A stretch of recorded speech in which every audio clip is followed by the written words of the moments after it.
In April 1912, newspapers around the world were full of the tragic story of one of the most famous ships in history, the Titanic. At the time, the Titanic was the largest passenger ship in the world.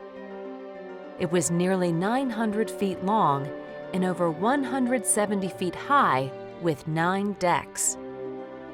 It was owned by the White Star Line. The Titanic left the port of Southampton on the south coast of England on April 10, 1912. It stopped briefly at Cherbourg in France and Queenstown, now called Cove, in Ireland, and then started her journey across the Atlantic towards her final destination, New York. The Titanic was carrying about 1,343 passengers and 885 crew members. The trip to New York was its maiden voyage. Some passengers, in first class, were rich and famous. But most second and third class passengers weren't rich. They were people from across Europe traveling to America to start new lives.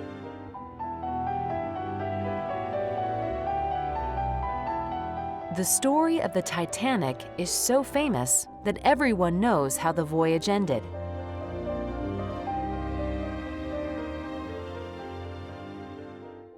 Just before midnight on Sunday, April 14th, as she was sailing towards the coast of North America, the ship hit an iceberg and was badly damaged. 2 hours, 40 minutes later, the ship sank. Tragically, there weren't enough lifeboats, and only about 710 people survived.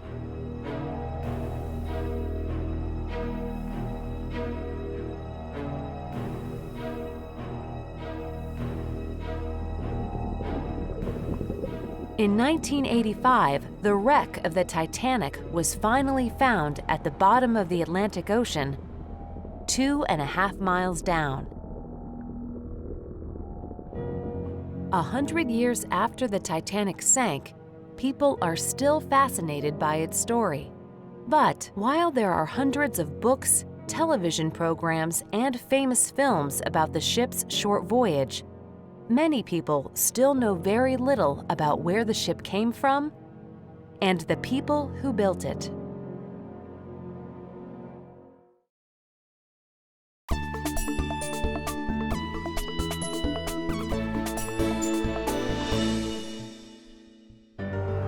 The tragedy of the Titanic was very difficult for the people of England and Belfast, Ireland, where the Titanic was built.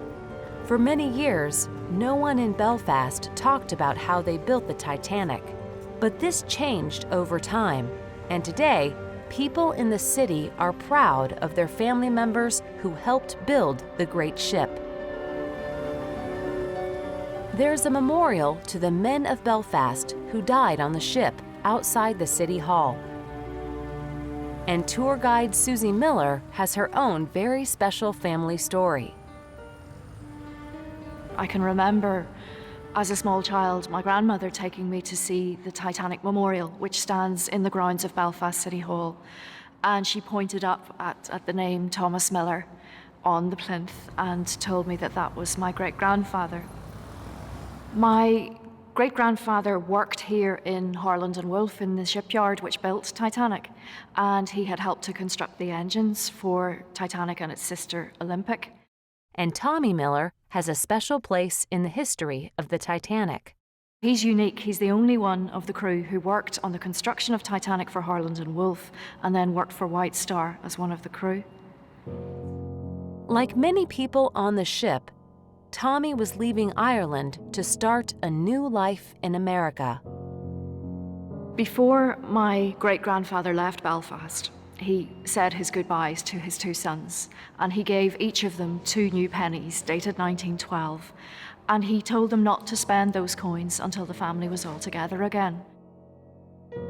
Sadly, Tommy was one of the crew members who died.